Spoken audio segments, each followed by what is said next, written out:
अस्सलाम वालेकुम दोस्तों उम्मीद के साथ आप खैरियत से होंगे। DGI SPR ने एक वीडियो इशू की है, उसमें कुछ सवालात करते हुए नजर आ रहे हैं। पहले वीडियो देखें, फिर इनसे हम कुछ सवालात करेंगे। आपसे सवाल करता हूं, मैं आपसे सवाल करता हूं, क्या ये ज़ेनसाज़ी फौजी क़यादत ने खुद करवाई अपने खिलाफ? गिरफ्तारी के चंद घंटों में मुल्क भर में 200 से जायद मकामात पर सिर्फ फौजी तनसीबात पर हमला करवाया गया। मैं आपसे ये सवाल करता हूं कि क्या रावलपिंडी, लाहौर, कराची, चकदेरा, टिमरगिरा, मुल्तान, फैसलाबाद, पेशावर, मर्दान, कोयटा, सरगोदा, मियांवाली और बहुत सी जगहों पर क्या फौज ने अपने एजेंट्स पहले से फैलाए हुए थे? मैं आपसे यह सवाल करता हूं, क्या फौजियों ने अपने हाथों से अपने शोहदा की कुर्बानियों को जलाया? मैं आपसे सवाल करता हूं, क्या हमने अपने फौजियों के हाथों से अपने दफाए पाकिस्तान की अलामात को गरवाया और जलवाया? आप मुझे इस बात का जवाब दें कि पाकिस्तान का फखर यौम तकबीर पेशावर में उसको क्या फौजियों ने जलाया? किला बाला हसार के आगे असले का मुजाहरा और फायरिंग किसने की? गैर मुल्की ज़राए अबलाग और शख्सियात को रियासत पाकिस्तान और फौज के खिलाफ मवाद क्या हमने खुद प्रोवाइड किया? जब ये चल रहा था सिलसिला, जब जलाओ गिराओ हो रहा था, तो उस वक्त बाहर से बैठ के, मुल्क में बैठ के, नामी बेनामी अकाउंट से कौन प्रचार कर रहा था कि मजीद जलाओ, मजीद गिराओ और कब्जा करो? क्या ये फौज करवा रही थी? जी दोस्तों, आपने अभी वीडियो देखी होगी। तो सबसे पहले मैं DGI SPR साहब को ये बताना चाहता हूँ कि सर, आपकी जिम्मेदारी में हम लोगों को इन्फॉर्मेशन देना आता है, हमारे सवालों का जवाब देना आता है। अगर हमने आपको सवालों के जवाब देने हैं तो why are we paying you the salary from the tax money? हम आपको क्यों तनख्वाहें दे रहे हैं टैक्स मनी से? आप लोग सिविल सर्वेंट है, ये आपकी काम है। लेकिन मुझे ऐसे लगता है कि पिछले कुछ सालों से जो हमारे अफसरान की टॉप टीयर की आर्म फोर्सेज में, उनको हदूद क्रॉस करने की आदत हो गई है, या उनको पता ही नहीं है कि उनकी हदूद क्या है। तो शायद इसलिए वो रिपल इफेक्ट आप तक भी आ रहा है। तो आपको भी नहीं पता कि आप कैसे सवाल हमसे कर सकते हैं। खैर, मैं उन्हीं हदूद का जिक्र करूंगा और उससे आपको पता चलेगा कि ये जो वाक़यात हुए हैं, इनका जिम्मेदार कौन है, हमारी नज़र में कौन है। जनाब, बात ऐसी है कि एक प्राइम मिनिस्टर ने सबसे पहले इल्ज़ाम लगाया कि आप में मुदाखलत और साजिश की जा रही है पाकिस्तान के खिलाफ, पाकिस्तान की गवर्नमेंट के खिलाफ। जो जिम्मेदारी सबसे पहले आप लोगों की थी कि उसको रोका जाता, आपने उस पर क्या इन्वेस्टिगेशन किया? वहाँ से पब्लिक का गुस्सा ट्रिगर हुआ। उसके बाद रजीम चेंज होता है और उसके बाद आप लोगों के general DGI SPR Nadeem Anjum साहब कुछ जनरल टीवी पे बैठ कर आके ये बताते हैं कि इस गवर्नमेंट का क्या फ़ायदा है, कैसे डॉलर का रेट ऊपर जा रहा है, स्टॉक मार्केट ऊपर जा रही है। हालांकि ऐसा हुआ नहीं, ऑपोजिट हुआ।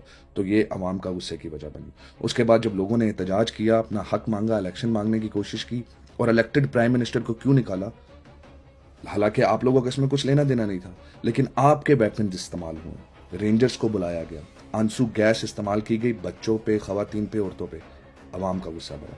उसके बाद एक साबिक प्राइम मिनिस्टर को गोली मारी गई, जिसपे आपके अफसर पे इल्ज़ाम लगाया गया, लेकिन आपने FIR तक नहीं काटने दी गई। जनाब, इसका मतलब ये है कि आप लोगों को ये बता रहे हैं कि जिसने आर्मी की वर्दी पहन ली उस पर कानून लागू नहीं होता। अवाम का गुस्सा इस बात पे था। उसके बाद जमान पार्क में हमने देखा, चलें वो तो हुआ, चलें उसको छोड़ देते हैं, पॉलिटिकल है, वो आपका काम नहीं है। लेकिन जनाब, रेंजर का इस्तेमाल करके एक साबिक प्राइम मिनिस्टर को अदालत की हदूद से घसीटते हुए लेकर गए, किसका कसूर था? जनाब, कितने लोग मारे गए जिनको मैं अगर शहीद कहूंगा तो आप गुस्सा कर जाएंगे, क्योंकि आपने उनको शहादत की NOC नहीं दी। शायद आप NOC लेनी पड़ती है लोगों को अपनी हक के लिए आवाज़ उठाने पर, और शहीद हो जाए, मारे जाए, तो उनको आपसे NOC लेनी पड़ती है।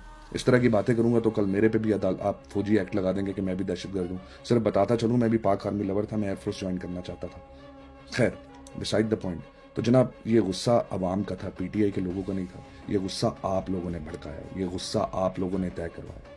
और यकीन माने या ना माने, आप जो मर्जी कह लें, सबको पता है कि कहीं ना कहीं से आप लोगों को सब कुछ पता होता है। अगर आप दुनिया की नंबर 1 एजेंसी हैं और आपको ये नहीं पता था कि अवाम का गुस्सा क्या है, तो सर या तो कहना छोड़ दें कि दुनिया की नंबर 1 एजेंसी हैं, या तो फिर ये हरकतें करना छोड़ दें।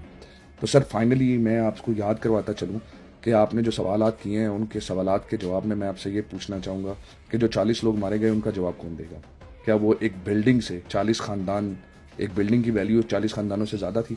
या जिन जिन शहरों का आपने नाम लिया, जहाँ जहाँ पे भी आर्मी के खिलाफ मदाखलत हुई, या आपके मुताबिक एहतजाज हुआ, शुहदा के जो साइंस थे उनको नुकसान पहुँचाया गया, तो सर जाते जाते मैं आपसे ये सवाल करता जाऊँगा कि वो शुहदा किन लोगों में से थे? हम में से थे ना, इन्हीं लोगों में से थे ना जो हक मांग रहे हैं।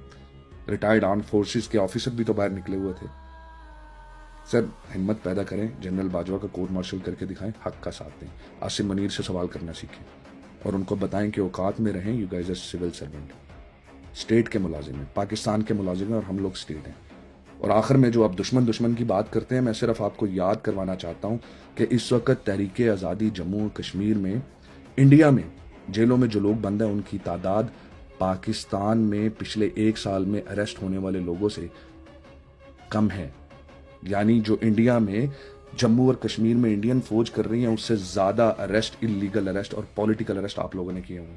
تو اس کا جواب دیں, آپ کو خود پتہ چل جائے گا کہ پبلک احتجاج کیوں کر رہی ہے اور یہ غصہ کہاں سے آ رہا ہے. پارٹی کے لوگ نہیں ہیں, آپ کی غلطیوں کا نتیجہ. تھینک یو سو مچ. السلام علیکم.